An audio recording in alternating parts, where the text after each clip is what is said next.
My Liberty FM and your Facebook no okwa My Liberty FM my no ye MY now the Liberty FM asoso yedem bomodin se wo de wadwen kire afi wo be like na wa share e de ama ebrepam ye ba je bre na fi ya kenkan ni nyina enso e de ama enedai kai se My Liberty FM my MY now the Liberty FM enso atwa so e de ama wadwen kire fagu ama ebrepam yeba kenkan ni nyina enso edi amau ene edei na ye ka wo se wo ene dai kase ye boy yesi hu kondwa ye de ebei no eyensema wudo pi enti na ye ba ye di ka na editie bi na ewo se wotie na ensem no ye di mu ntintima ebi ene se ye ga sei owura ba ko a eba ne se engumahua mu a wakwadare ewo mpa osan so edi ni djuma se Nagrat member of Nagrat wakasa de atudwa akire mu sende yi ohwe se ne nansen subai bi ni ye binom ekoso wo yensuku awodo mu a enwa akonya pa se mpanimfo so regina wona so eboa na fe wonom ede enhyehyɛ foforo egu akwan mu ema ne potokasem no ye friend say discipline ekoso ewo yengomahua mu ene wonsem ye de ba na fe ye de ababeto wanim sanso ena ban kraje pani a wogina mu ede ema de hya wono wa kontomra mansini mu akasa ede atudwa ache mu se akontomra mansini no hawa wono efam ne se kane aban no hye pa ayo san ko digu akwan mu no wamfa nguo me kire wo kire se na wono ye mismanagement enwonsem jade eba ewo kase boyi mu sanso ena futuo akwama ade hye gina se de be ya yamamre ne yamane ye betimi agina ne nan so no enwa akonya se yade ye ho ehyem ewo nananom amamre ne amane awodo a constitute ne sahwi ne mpatam ehonsam yade eba sanso ena atoye atifi mantamu no yade se National Union of Tricycle Operators wono de atudwa kirim se ebo ya abai no wonom age atuma a wode ebedi dwuma abo ama ne magina akonkan ensem ye ne gidie ne amanone ho nsem nyina aka we ho ena yasi nkondwa ekenkan de ama wo se Liberty anwumre no nan bre kasia yede esum na meka wo se wo kasie boy mu no ene a wo bete a wo kasie boy akenkan mu no eyeme osomafo Kwame Owusu Tigasie KOT ena wasugusi a wutie me Ghana ade hye yenje bre na yentwa ye hosimakuma bi emre ye ba entiremu a ewo kasie boy mu no mede ba na fi mede aba besom Liberty FM Ghana de share yense kasebo no akenkan ase emfama wane ye kai wo se high Liberty adukunu mienu na chiripo enson kasa video so ena waso egusu ya uti anwumre no nan breka se samufo nti wasone so kroje ede amaye kama pa se yenso yenkenkan emfa emao na yese kasebo no ase a na yese ase afri engumahua esanse so man bia bekonkan a na egina engumahua mapa eso obani ba ko ndei oba omantiase man Ghana mu a eyade se ba engumahua famu a wakwadare ewo hu nimde pa eye na enu achi so no oyobi a se okwa achechefo ankabom ko e friend se National Association of Graduate Teachers ai twanitia e friend se Nagrata papa yi oyobi a oka wo hu edi dwuma pa na no enande wode adese de pa ede ato man Ghana engumahua atanaya wono hwe so me kire Ghana Education Service se animonimu ya no wonom emfa enhye mapa engu akwai mu se de be ya ebeboa ama nansen ekamya kwaye se edwumadi awodo a yade suafo no wonom edi ni wosugu awodom titiri ndodo no anom eyade se enkoye kura titiri ne entwaso suku senior high school awodo emu na eno ena wode etudwa achem se ene no owese ne niema ekwa ekamya kwaye se ne ye friend se ahohyeso discipline no ebi enkoso wo yensuku awodom kura enti eneyi enwa ko nya se wonom de tumi no kwan bi so esan de sha kyerefo ansa na wonom boa se de be ya ahohyeso discipline ebe tubi akoso ewo ho na eneyi oma enhweso de ana eho ekohia se na sai mu se wo hwe ne aba betodwa kura yeto man Ghana mu ena kwabrani timedi etuo pa ekosuku mu a etuo na odi ko skum se odi koku akrantie ana odi koku amokuya ana se eye ebo ben na okoku no ende ne esi ye Ghana fo ye nyina ye nimsem ana wo kyem se sa ne ma nyina ka ho bi enti ewo se animonimu ya no panifo ede enhyehyɛ egu akwan mu se de be ye betimi aboa ama ahohyeso ana se discipline atimi akoso yensuku awudu mu Yina Yabajatum for some time now, the issue of indiscipline are a big issue at the secondary school level particularly, and many of teachers and stakeholders connect with the free senior high school. With the introduction of the free senior high school, obviously it has increased the numbers of Nkwala Abba school, and certain students be among father seriously, pagro, pepipagro, and but because the cut-off point is where mass forces of students in the all caliber of students at that school. So, and the amount where you correspond with the general increase in the number of students among Abba school. That education service, any corporal punishment, if you system, any form of punishment that the student to deter him or her from his behavior. So, reformation, and to my students, sometimes they go overboard. There is no serious critical thinking. They bet me pro be, they bet me cool be, they bet me say me part. It will teach any be a colano on your or but channel politely. If I'm to say no, you go press teacher, then the teacher uncle from this background, the way teachers are being harmed. Now, yes, the way Ghana Education Service and the Ministry of Education is not putting in place any pragmatic tests to handle these things. And the teachers, the answer is the fire water. What is the kind of the second shell? What do you to bad? What do you shell? What the Nadwa shell? The consequence from the angle of the teacher is already high. The truth of the matter is that the major reason that we are now seeing this. If a Falayan now suspend and now dismissing, you will see that you are sabotaging creativity. Aha, enti we ayanchemu awodo ayewra yi ede amana bushia ene ayati yi ayowura ba kwa se oba omaiga na mu a achechefo wonum kabom ko ba kwa ye friend say National Association of Graduate Teachers NAGRAT woyo pani ba kwa wodi mu ntintimba pa onukro ya no ye kasa obi a nadwim abobew eba ne ngoma sua efamu a owonimde papa owura dan ye fanyi ena ate ensemu sei Ghana de hye ye nto akase bo no so e ye to akase no so a na ye de kase no ebegina mu e wato ye TV bantam hu na yakọ mansini ye friend say akontomra mansini na aba pani anban krach pani a wogina mu de ma de hye wono mo hyehwi akontomra mansini mu ayowura Abia Joseph na ono na akasa de atudwa kirem se uba akontomra mansini mu a ade ba ko wonom eye won ha won dadwene won tipaye aye se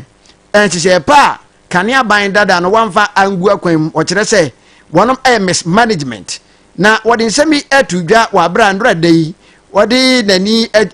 wo the Church of Pentecost aye no wo sahwia kontomra na wonom ede na asesomson ko pa ehyeche so na wo owura Abia ne nsemu na wodi atudwa se NPP aban dada no ne aban na asemra se bedwani a na woginam ne aban krati pani a woginam no ya de se wonom amwa kura amamansi no entimi ankoso kura na mpuntuo kura so no ebi entimi amaho na no na wodi atudwa se wabra eni disi chine baatan amanyuku no wonom efri aban mu wonfia pembienu eni edu ensia no wonom ede ya de se akontomra small water system no ya de se wonom eja sika botene be se empem aduoson 70,000 na so enei ye kasa you know sa water system kuro ya edika ekasa ne dia ene cedi empem aduasa 30,000 Ghana cedi eno electricity bill nko enti ede na aba ene ma wodo pi eka we ho a jerai ebobo so ekire mu se we nyina ede dance se NPP aban dada no o ma meboa akontomra mansi no kura. Over the last 8 years mismanagement of Akontomra. Or man mismanagement. Look who no money do na kind. And in the first place, they will say to no money put no on the right track. No matter how was it, they were Akontomra water board. Am I able from 2016? They Jessica over 700 million OCs, 70,000. And I mean by I'm the light they got over 300 million. These are some of the challenges. a Contoma rice factory and the bomb may head and Yadayama media for Yaka Contoma rice factory once. Because last year alone, Abane Eremetisika over 30 billion old cities. 30 billion. Yeah, mismanagement, Yahudi here, and the factory that is why I have it. And there are a lot of challenges, but they said they make a this one, near their job. So we are going to look into those things. Now, yeah, I set a good footing. Now, you have to be the good job. Mostly, you're crying. Once I want to say I want to contract, I will electricity. Well, I come to my light and the light didn't be now so 2 hours. I some of these things now the root cause. So what is said of my benefit Mama kind I was say a fixing problem forever and ever. It's a juma, but I don't think I buy the GD more than Mama. So I'm going to for and as a consumer for the GD or number 5 Any ya wati ye aban kra penny a wogina mu de ma de hia wonom wo akontombra mansinum ayo nbonyamfo Abia Joseph ana wote se waje bre na fe wone nsamtwerefo abonkomo a kire nsama wodo mu sei ade atoyenim na ninkasa ye yaji anam so emamrase bedwani a wono anogina mu ade ma akontombra mansin yo nbonyamfo Pius Kwame Nkoa wone nkasa ye mu ode tudwa wodwumadie no ase ade tudwa kire mu se enei ayade se ode ni aye friends a Contomra Development Fund chese wonom ebo foto so no kokora wode ebeboa ama mpuntuo ene nchechire pa admia kwaso wo a Contomra masimu enti wo kirem se ene wapa umpanifo awodo a wonom ebehwe na fe watoto niema se na be ye beboa ma a Contomra Development Fund atimi agina de nanso na eno no kirem se wo sa ba so nku a wonom eba won titinani aye owura apia kubi beidu ne wono ena eba se titinani a one adehye eba beka bom na ve wono adwen kwan pa wono befa so ama Akontomra Development Fund ebetumi agina ne nanso na moma yentie wa bra yewura unmonyamfo edi nsem etudwa the best Akontomra Development Fund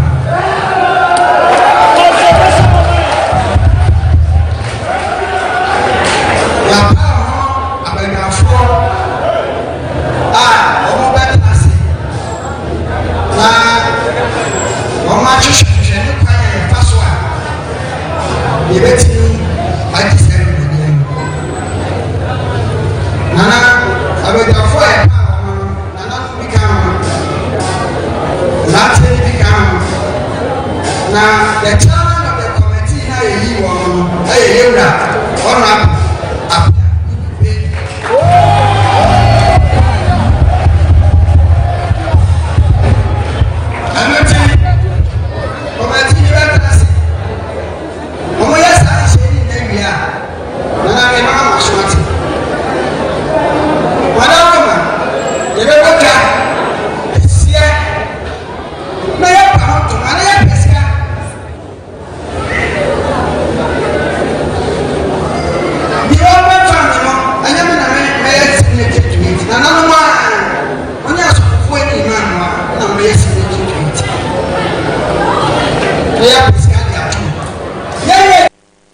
ani awoti ye ayamrase bedwani a wogina mu ema adehye a wonom ewo Akontombra mansin munumunyamfo Pius Kwame Nkoa ana wode nsem tu dwa na kai se nsem nyina beto dwai eno ada wa bra wonom bo dwa data ewo the Church of Pentecost asafo eno ewo Akontombra mansin no mu na wonom eka bo mu a na wode aseda embo twedi ampo Yankopon ewo adom bambo so nko hwe so pa wode adom maboa ama nei ene ba nyina nso no etimi koso a waje bre akire sansem yi mu edi akire yen yatwa kase no so na yebegina mu ewo sahwiyo so emansinim ha empani aka to se amamra ne amane wo hoyi no eya na yentoto na sesan so na wrefiru krom hina benya eya na oyira wadwabo asiti enwa konya se afi ko na afi ba no nananom bo dwadata na afi wode hyefa ede boa se de beya ene manyida betumi akoso na nananom ahemfo ne adehia wonom ewo kunzi so no ewo sahwiyo so nananom atena kundwa ana nano ya wadai ene ne fia dem wono wonom egina amamra ne amane kwan so sane enhyehyɛ tie no wonom egu kondwa so eto wonsa frɛ nananom ensamanfo kora de nsanka krama wonom sɛ nananom afia so sane amamre tie no ye gumuso na fe ne ensese ne tie no yamamu aduane adi na enam so amadwumadi no ase no atwotwo wuro ni anintiri dodo no a na wono se adwuma se de be ye beboa ma nananom samanfo ene nananom a abosum yasa atwa ahia no wono betimi aboa ama niema atimi akosum na enwa konya se adehye nyina so boade wo ho ehyem na okyeremu se eyade se wo dwumadi a etesa no se wo ye odehye na odi mu hyema eboa pa titru ne mabunu no ema yesua amambre ne amane na moma yentie wa bra na nane nsɛmtwerɛfo ebonkomo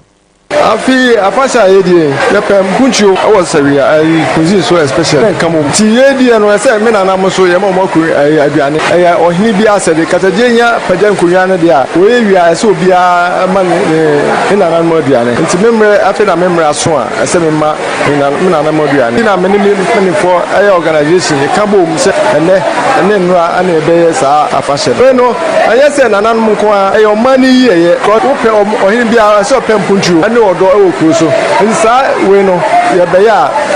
taye communal labor because communal labor eno so kamo ma na makuru so enwote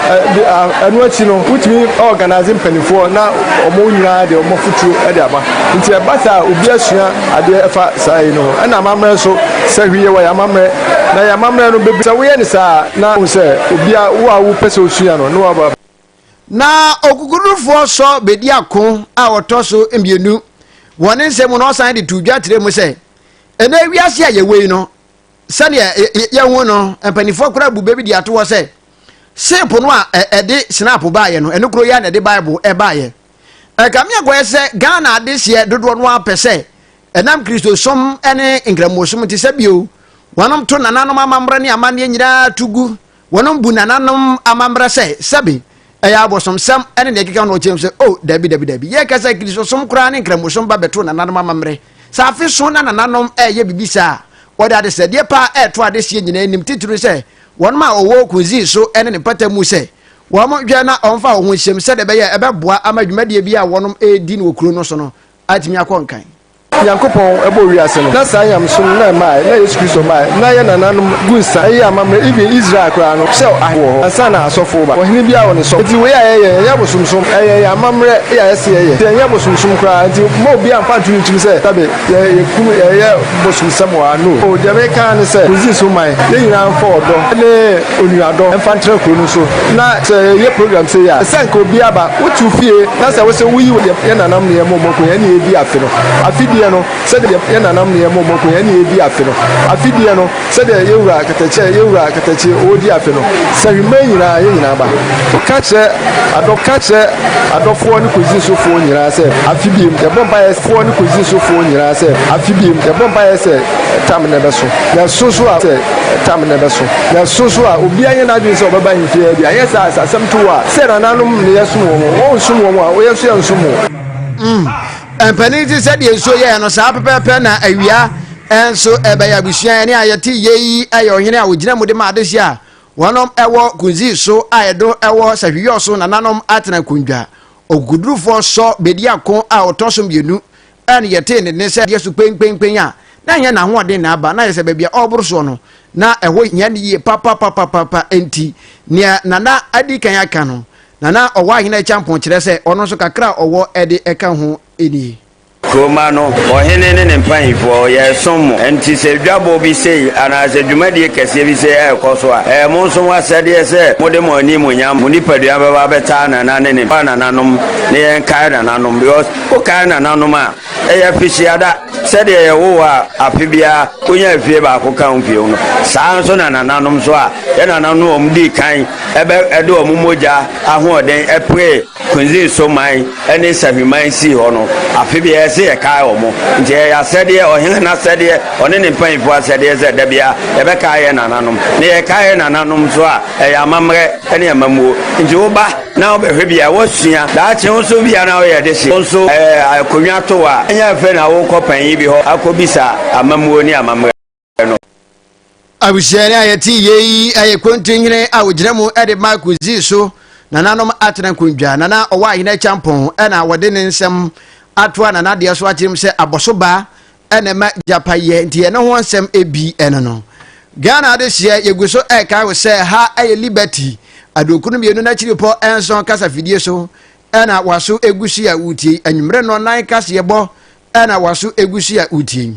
se ade share beka ya na ochi atwa mu ena yebo mu nka ye kura de tu dwa chiri mu se aban no ene asenka adwuma kuo no akwa akosia nam so ama ne ye kasa yakoto dwa se wonom enhwe na sane ne niema ebo abafama dollar ikura no sidi de na hye fama obo ne bro yi no eyade se wonom enhwe na fi wantetete niema so se de be ya niema ebeko yesanse fango bo so abafam na enam so ema ohwe nhyehyɛ no kura no na enwa ko nyasa memre de twa bu yi na panifo tu ho ana moboa ema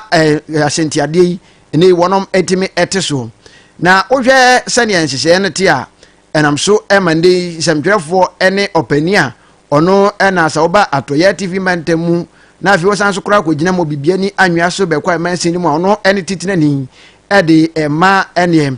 Union of Tricycle Operators Ghana ayi o reference Anthony Afum abonkomo ena oti etu dwatrim se ne wo wi sania enema esi ekwa eyade se aba beto dwa ese osoafo a ono ena hwe asentia kwaniabadie enwonsam so ewo mayibo no enwa ko nya se dwumadi a wonom edi no eche se ndey asentiade ene niema ekeka ho no wonom ate so hamu enchichemu edu enum nanso owia sadia ndey tricycle for ana ogada for wonom hyehye ne tia bibi nti omode no wonom bete so hamu enchichemu edu nanso ana no kura no enchemu kakra ewo mu a wabra wonensam twerefo ebo enkomo no waje bra pa enso akyere ensama wudu mu sei edi akyere yen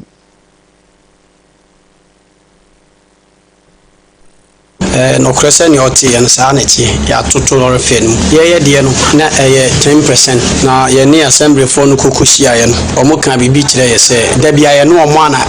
price ebum nti se we na ba ni ya ye ne sa se ni omo de aba ye de no papers ni nyame duru ho eti ye nje sa 15% ni bi ma ho kra ba asem na sisi ya ne ye nsuso no ya de ye ho ye nse GPA fo ase ebi ye si ya ye nso ye wo mother union kese a omo nso na ye nhyehyɛ bre ye nti na wo se ye de 10% near the eye juma nti MC mayeti asese say paper no ba ye mfamre no o de ba oni problem ye percent na ebe de nti ye panyin efre no ne kasai e ma na ti asese sei na sisi a eko by ye make changwara ne say ye mpanfo san tena ase no ye hu say sa 10 pesos ni 20 pesos no 30 pesos nsesa no e do ha bebrebe de be ba se mia no pema kopie bi so a aye ntoko a mia me kotena ase esiesie ase na me ba office enti no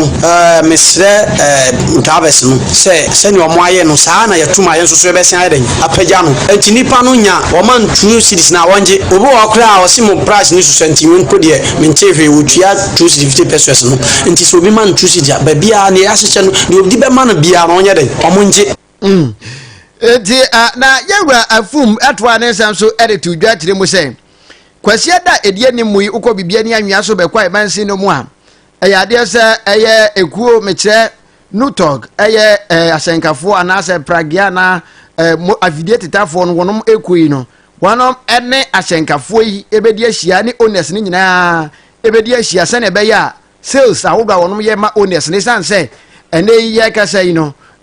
one set price ato ene wo ye hu na hwan na oba ha wo fidie no se uto na boarding sen ye wo price wo ha na times na na nkwada na do mo koji wo owners for ekoye na meyese na owners na to fidie na mom ba ni na chi no eden a omo kan ekuo no huntie wo se eye mpenfo asede se ye behwe se ede asonjwe bebre owners ene nkwada no ebisa times no aya na omo company se nkwada no enum nu bone sa nu bone na monom ne eye sa ses na esoso no ebisa kwa na adwin se nam se nkwada adwin ti na adwin ye ne se so konom sa tamona wo ye adwuma na wo nyede omre ensusu na sa do how ebre na bre passengers no enti se owners 40 minka nyame bua Sunday ye be meet ni association nti so be join association so association na sese mra e de ma obi biara ama ne di su bi enti ses no ye be ye hu adwuma na ne krakra mu ana asenkafo no bi enso ye ne wono bo nkombo wono ma wo bibia ni anwa so be kwa e bansin no ye ne wono bo nkombo e ma omo e kan se sende ebo aba no mo gitum ana mo gintum say omotomate so a dia tu because omate lot of no so a scanner omo betu aka no yeso se kodwoma ye koto ade a omo so bete so nte mebo e nyina nte sia de obi agia tu se ate so komate petro so ba bia 360 ba 250% ba bia 25 ba 260 oh me okay ba sa 260 30% no sa me anya bia ma na sa me gina 260 50% sa e ma ne nkasa ana sa bia me so e bia me ni 50% na bia me ma ne 360 an de price na me de odo omo se ndrusa ba me na me na mama na 360 ma na nya na agency bia sa na price na tie because ebi wo ho price no bi wo ho bia o me meje with 260 30% obi so be kwa kwaje with 260 bia o be wa agency 260 ba na 260 30% because ana passengers in bebre na de afade a show muti nti an de sa na mo nja say bia obi je mi se no we knew how price normal system yes o mate so cause I say niema san kosora say ya ante de so o mote so ya ante so nti ba sa niema no kosora yin so intimi de intimi se be sa ya ntoka e ma na passengers no enti adehye no bia wonom e de afidie tetafo motorbike bi edi juma e wo bibia ni anwa so be kwae e na wonom a kire nsem modin sama wodo sei enso atu edwaga na adehye ye nto akase no so e na ye to akase bo no so a na ye kwa akogina mu wani gide kase mu na se adehye be kai a enche ye bia e na ndei se wodi wadi eche mu e wo oman Ghana mu a amane bo ba ko aba ene se odisuani ba ko nei na ogene ntete ye wo 7th Day Adventist senior high school ye abayi we friend say Suzy adwa pena man ni yonko disuani bi asem ye nim dada atwetuo e wo suku yi mu ene titen amane ekogu abofrai ani a nani ekoto chima na nei amane bo aye ni gidie ensem a eba ene se amra se beduani a woginam de ma adehya wo North Ton na onukro ya yeso afo a ohwe amanone ene ho nkita hudie ho ayo nbonyafo Samuel okujato ablakwa ade atudwa kire mu se abayiwa babia owo no se yedna ko abrochima mu se onkogya yarehwe no eyade se niema nyina gua surgery ana operation amane bibia timi akoyi ntiga na ade hye nyina no eya yemfa mpaibo enta abayiwa yachi na ve yenwo ne se babia owo no eniema nkakra eniema akoyi a eno ehwo nsem bi ene yede ma wo se ye nigidie kase amanone ensem o mampani Donald Trump ana ndei wakasa ede atudwa na otwetwa ye de betudwa kire mu se wode atudwa kire mu se amanwodo a wonom ewo European Union nyina no se koba se dei Ukraine ma na sa wode niema eba aba bedi djuma na se eba ne se adwade wonsam one America man no ewo ngitahudi a enei watabiri etro sononko de ato so ha mu chichemu aduonum a na nka ye hwe animu se bosome June a enche ye ba besimi na ebe hyase aye adwuma nano na nei wabom maden se mpanifo a wonom ewo European Union aman no ene na di nkasasie nti wa peja ade akọ kuta wonsam che July bosome ne da edi